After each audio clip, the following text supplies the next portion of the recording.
안녕하세요. 찰리브라입니다. 어저껜가? FED 나우 플랫폼에 관한 얘기가 코인텔레그래프하고 코인데스크 이런 데 나오면서 그게 사실 미국 공중파에도 그 얘기가 나왔나 봐요. 그래서 미국 연준에서 디지털 달러에 관해서 뭔가를 찾고 있다. 뭔가 뭐 어떤 확립을 하기 위해서 준비를 한다. 뭐 이런 얘기가 나오면서 여기 보면 리플사 마크가 있잖아요. 그래서 이게 우연의 일치일까요? 라고 제가 여러분들한테 한번 질문을 한번 던져보고 싶어요.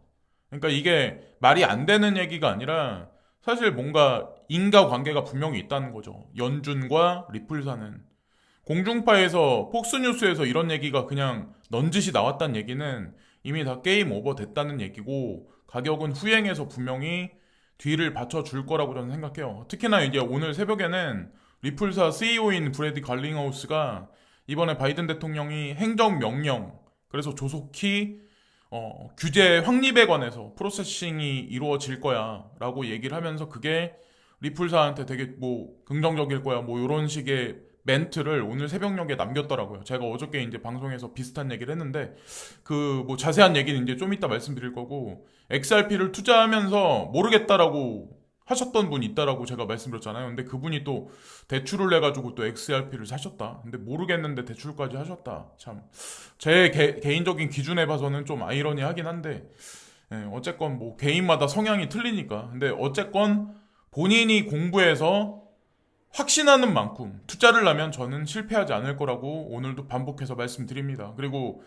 BCH, 비트코인 캐시에 관해서 이제 궁금하신 분들이 되게 많으실 텐데 비트코인 캐시도 사실은 위클리를 주마다 보고서를 계속 내요. 그래도 아무 일도 안 하는 게 아니라 제가 뭐 앞으로 주기적으로 계속 이제 말씀을 드릴 건데 뭐 스마트 BCH라고 해가지고 이 메인 체인 업그레이드가 이제 앞으로 이루어진대요. 그래서 5월 달에 메인 체인 업그레이드가 스크립트를 단순화하고 보안을 향상시킬 거다. 뭐 요런 그래서 몇 가지 뭐 중요한 장점 몇 가지가 나왔는데 어쨌건 제가 개인적으로 바라보는 건 이게 뭐 5월 달에 메인 체인 업그레이드가 돼서 뭐 갑자기 이게 급등한다 이렇게 말하기에는 모호하고 어쨌건 저는 ETF까지 그냥 목표점을 보고 그냥 나아가려고 합니다. 비트코인을 홀딩했듯이 어차피 비트코인 홀딩했으면 비트코인 캐시도 그냥 공짜로 하나씩 다 준 거거든요. 그래서 전체 물량을 다 팔지 않았기 때문에 뭐 저도 이제 죽어나 사라지진 않을 거라고 저는 생각해요. 그레이스케일 자산운용사에서 ETF까지 반드시 이제 승인 받을 거라고 저는 생각하고 지금 미국과 러시아가 우크라이나를 사이에 두고 여러 가지 뭐 분쟁이나 쟁점들이 되게 많은데 이게 연극이라고 제가 생각한다고 말씀드렸잖아요. 그래서 왜 그런지에 관해 제가 자료를 찾아낸 게 있어요. 그래서 어저께 타임지를 보다가 아 이런 거구나. 그래서 제가 그냥 추측했던 게 진짜 논거가 되는구나라는 생각을 했는데 러시아 에너지를 뭐 수출하는 예, 뭐 수출하는 어떤 그런 건데 여기 보시면은 미국의 1%를 수출해요. 러시아가 여기 나와 있는 거대로 1% 그리고 OECD 유럽 국가 그러니까 여기 뭐 유럽 국가 특히나 이제 네덜란드나 독일한테 거의 뭐 50% 가까이 되는 비중이 몰려 있고 미국한테는 1%예요. 그래서 러시아에서는 그랬죠. 우리 수출 안 한다. 에너지 끊겠다. 얘기했잖아요. 그리고 오히려 미국 같은 경우는 우리 수입 금지한다. 러시아로부터. 그래서 그게 러시아 경제한테 1%이기 때문에 자, 수출량 중에 1%이기 때문에 이게 미약하고 미국도 마찬가지로 러시아로부터 1%, 1%밖에 안 되기 때문에 미약한 거죠. 근데 이거를 미디어는 확대 해석해서 여론 조장을 했던 거죠. 사실은 불안 심리, 사람들의 불안 심리를 조장했었던 거고. 그래서 저는 연극이 이게 논거가 되지 않을까요? 그래서 미국과 러시아는 서로 경고했는데 이게 의미가 있냐는 거죠. 의미 없는 분쟁이었었다는 거죠. 그리고 또한 여기서 이제 이 그래프가 진짜 많은 것을 의미하거든요. 사실 통화의 어떤 그 전환점 그리고 전 세계 어떤 패러다임의 전환 뭐 이런 거에 관해서 파워의 이동 뭐 이런 거에 관해서 우리가 알 수가 있는데 어떤 게 있냐면 요 근래에 뭐 아랍권 국가들 특히나 이제 오페크하고 관련된 산유국들은 전반적으로 다 미국한테 반기를 들었어요. 그죠? 여러분들 뭐 기사를 보신 분들은 아마 아시겠지만, 근데 이게 어떤 게 있냐면 그 크루드 오일로부터 러시아로부터 수입된 양이 3%, 아까 뭐 1%다. 그러니까 어차피 미미해요. 근데 이 미미한 양이 2010년도, 2010년도, 2007, 8년도 그때, 그러니까 비트코인 탄생시기부터, 그때서부터 사실은 오페크부터 해가지고 뭐 멕시코라든가 러시아는 전반적으로 미국한테 이제 보내는 오일량을 점진적으로 줄여나가기 시작을 해요. 여기 보시면 이 비율이 줄여진다는 걸 아마 아실 거예요. 그래서 현재 상황을 보시면 극악으로 줄여 있어요. 근데 그 반대로 캐나다로부터는 수입량을 지속적으로 극대화해서 미국 같은 경우는 수입량을 많이 늘려놓은 현재의 상황이에요. 자, 여기서 여러 가지 것을 여러분들이 보실 수 있을 거예요. 이 오페크와 관련된 그 외에 다른 나라들은 만약에 미국으로 원유 수출을 많이 안 한다. 그러면 그 수출량은 분명히 줄어든 수출량은 중국과 인도로 들어갔을 가능성이 상당히 높고 달러 결제 감소가 예, 달러 결제 비율이 감소됐을 확률이 높고 외환 보유고에서도 아마 여러분들 아시겠지만 러시아도 중국도 외환 보유고에서 달러 비율을 많이 줄여놓은 상황이라는 거를 아마 다 인지를 하실 거예요. 그래서 제가 보기에는 2010년부터 지금 현재 상황을 만들어내기 위해서 이미 준비되어 있던 게 아닐까. 그래서 100년간의 달러 기축 통화의 자리가 서서히 전환되는 시점이 다가오기 때문에 자, 이번에 뭐 어떤 그 분쟁 사태로 인해서 그 트리거 포인트를 만들어낸 게 아닐까라고 요 차트를 보고 우리가 결론 지어서 볼 수 있지 않을까라는 생각하고 어저께 이어서 이더리움 클래식에 관해서 이제 한 번 더 말씀드리려고 하는데 제가 조사하면서 이제 더 확신을 갖게 됐거든요. 그래서 이더도 이제 포스로 전환되면서 묶이는 양이 많기 때문에 큰 어떤 그 장기적인 관점에서 분명히 엄청 큰 상승의 폭이 분명히 있을 거고 그 반사 이익을 이더리움 클래식이 가질 거라고 이제 전 생각을 하는데 채굴 파워가 많이 옮겨지면 옮겨질수록 채굴도 빨리 되기 때문에 여기 보면은 리워드 리덕션이라고 해가지고 이것도 마찬가지로 채굴량이 500만 블럭마다 20%가 줄어들어요. 근데 이게 실현된 게 언제부터였냐면 2015년 7월 30일부터 1세대가 채굴이 되는데 여기 보시면 2세대, 3세대, 4세대, 5세대까지 주기적으로 2017년, 2020년, 2022년까지 그러니까 이번에 5월 달이거든요. 리워드 리덕션이 되는 게. 근데 여기 보시면 채굴량이 점진적으로 20%씩 감소를 해요. 그러면 향후에 어떻게 될까요? 채굴량이 감소한다는 얘기는 비트코인이나 라이트코인, 비트코인 캐시 같이 반감기가 있다는 얘기예요. 얘도 똑같아요. 비율적으로 따져서. 그래서 어떤 사람들은 망한 코인이다. 세 번의 해킹 사태가 벌어졌다. 그렇기 때문에 그렇게 생각을 하겠지만 분명히 퍼포먼스가 있을 거라고 저는 생각합니다. 이더리움 같은 가격적인.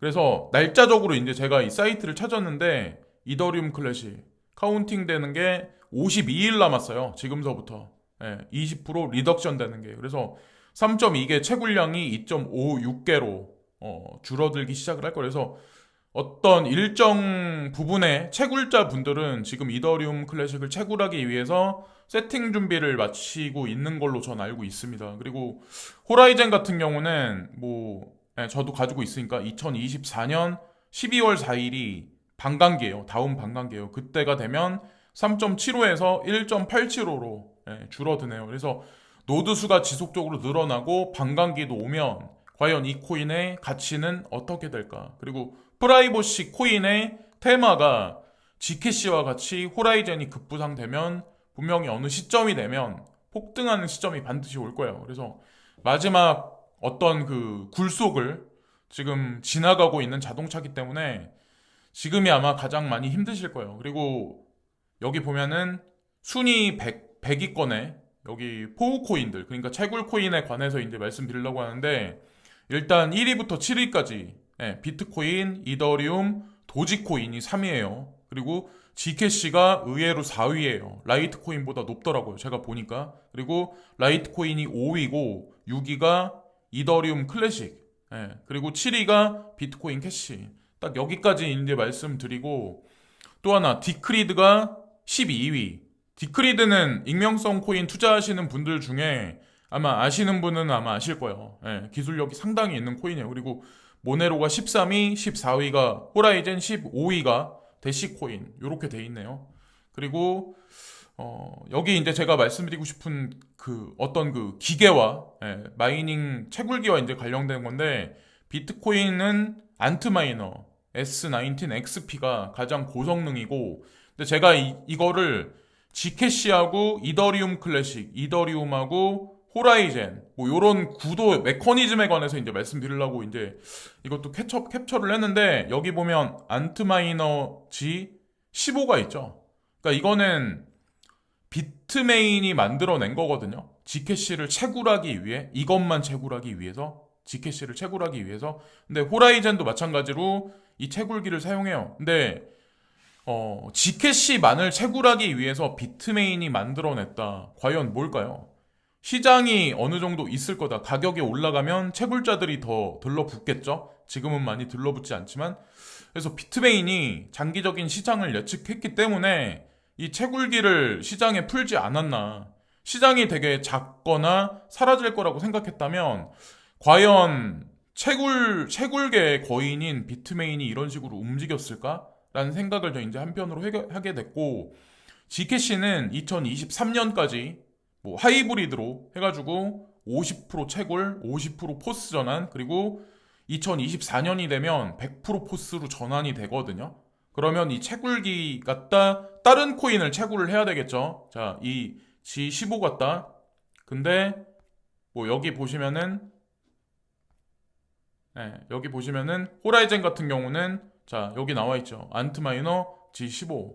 그러면 향후에 2023년, 2024년이 돼서 G캐시 채굴자들이 G캐시에서 떠나가면 호라이젠 쪽으로 붙겠죠. 그때 정도 되면 노드 수도 많이 늘어났겠죠. 그러면 과연 이 코인의 파워는 어느 정도까지 올라갈까요? 그러니까 베리실버트가 거기까지 계산을 해 넣어서 미리 움직였던 게 아닐까라고 이제 볼 수가 있고 이더리움 같은 경우는 여기 보면 이더 파워 뭐 실버하고 블랙이 있는데 이게 가장 고성능 이더라고요. 제가 이제 보니까 여기 나와 있는 거대로. 그런데 이더 파워 이 채굴기 같다 이더리움 클래식하고 또 메커니즘적으로 연결돼 있어요. 그래서 포스가 확실히 6월 달에 뭐 진행될지 연기가 될지 모르겠지만 간간히 이제 제가 이런 걸 말씀드리면 포스 연기됐다라고 이제 저한테 부정적인 얘기를 하시는 분들이 있어요. 근데 부정적인 얘기인지 어떤 견해인지 모르겠지만 본인이 생각해서 2022년 내에 이더리움이 포스로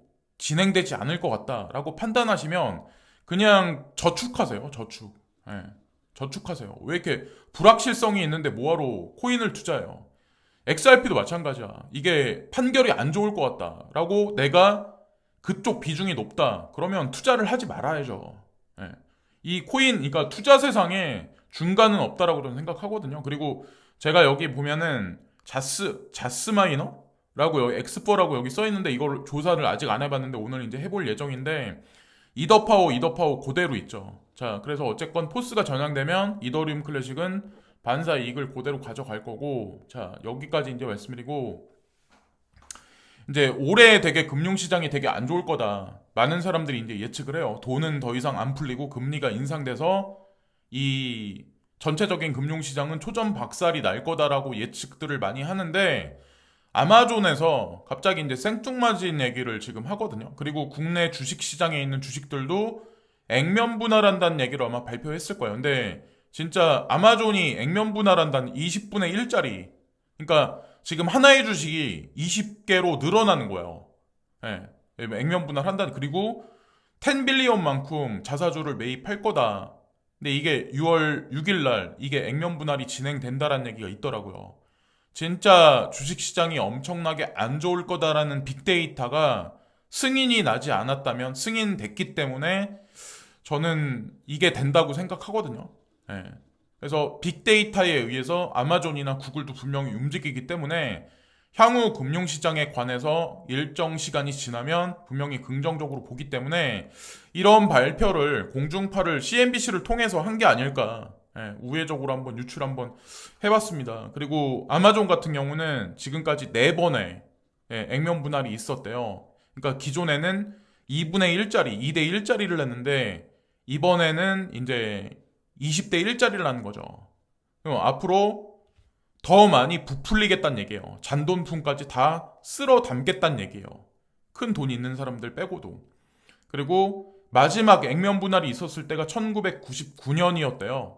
근데 그리고 나서 그 이후에 4,300%가 상승했다라는 얘기가 있더라고요. 그러면 1999년부터 현금 가치는 얼마만큼 많이 떨어졌냐는 거죠. 아마존 주식이 이렇게 많이 상승할 때까지. 그리고 액면 분할이 하고 나서 향후에 부피가 얼마만큼 커질까요? 그리고 아까 오페크는 미국의 원유 수출을 2000 어느 순간부터 많이 줄여 나갔다.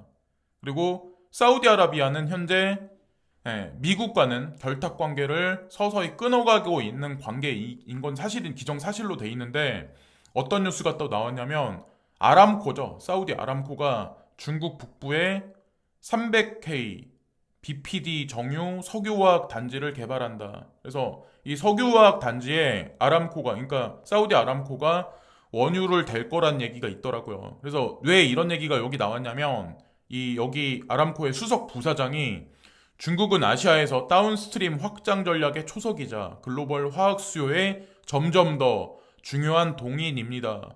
비료도 마찬가지로 여러분들 아시나요? 석유하고 천연가스에서 비료를 추출하더라고요.